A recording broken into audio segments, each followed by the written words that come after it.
জাল খুলতেছি, জাল ধুয়ে কোম্পানির গোডাউনে রেখে দেবো। এই জাল খোলা হচ্ছে, আমাদের ধরেন পাতলা শেষ। তাই এই 2 মাসের জন্য 2 মাস 5 দিন, এজন্য অনেক কিছু করণীয় আছে, যে যেটা করে আর কি। সবাই কেউ সংসারিক কাজ আছে, কেউ বিভিন্ন ধরনের কাজ আছে, যে যেটাই করুক।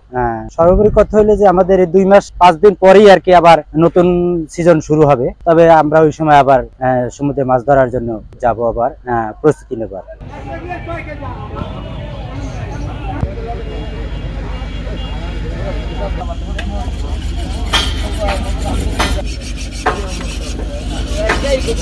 আবেদন আমরা করছি, এটা আমাদের পার্শ্ববর্তী যে রাষ্ট্র আছে থাইল্যান্ড এবং ইন্ডিয়া, তাদের সাথে সমন্বয় করে একই সঙ্গে দেওয়ার জন্য। তাছাড়া 65 দিনের অবরোধটা মূলত আসলে ট্রলিং জাহাজের জন্য, কিন্তু সেটাকে সাধারণ জেলেদের উপরে চাপাই দেওয়া হয়েছে।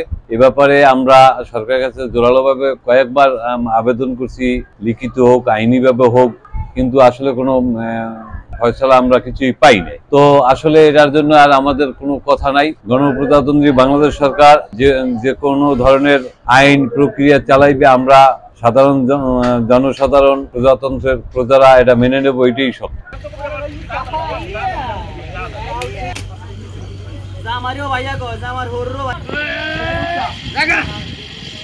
2 সপ্তাহ আগে সাগরে গেছিলাম, মাছ পাই নাই। মাছ পাইছি মনে করেন 500, তাতে বাজার খরচা অমুক হয় নাই। এবং এই 65 দিন অবরোধের জন্য আমাদের তো আসতে হয়েছে। এখন মনে করেন এই জাল এগুলো সেরছে, এগুলো গাইতে হবে, ডক করতে হবে, বোট মেশিন মেরামত করতে হবে। সবকিছু মিলিয়ে জিলিয়ে মনে করেন আমাদের কাজ শেষ করতে হবে এবং কোম্পানিকে বুঝাই দিতে হবে। আমরা তো মনে করেন বেতনভোগী ভাগী, মনে করেন সরকার জালিল নামের চাল দেবে, মনে করেন তাতে আমাদের খুব কষ্ট হয়ে যায়, বুঝছেন।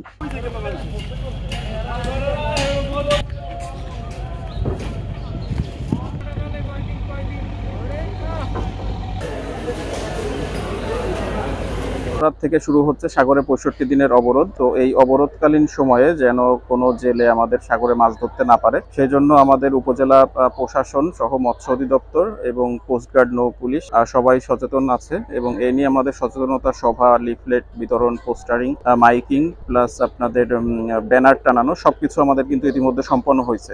এখন আমরা দেখতে পাচ্ছি যে আমাদের আলিপুর মহিপুর ঘাটে কিন্তু ট্রলার আসা শুরু হয়েছে, এবং এটা আমরা আশা করতেছি যে সন্ধ্যা নাগাদ শেষ হয়ে যাবে। এবং অনেক ট্রলার আপনি জানেন আসতেছে এখন পর্যন্ত।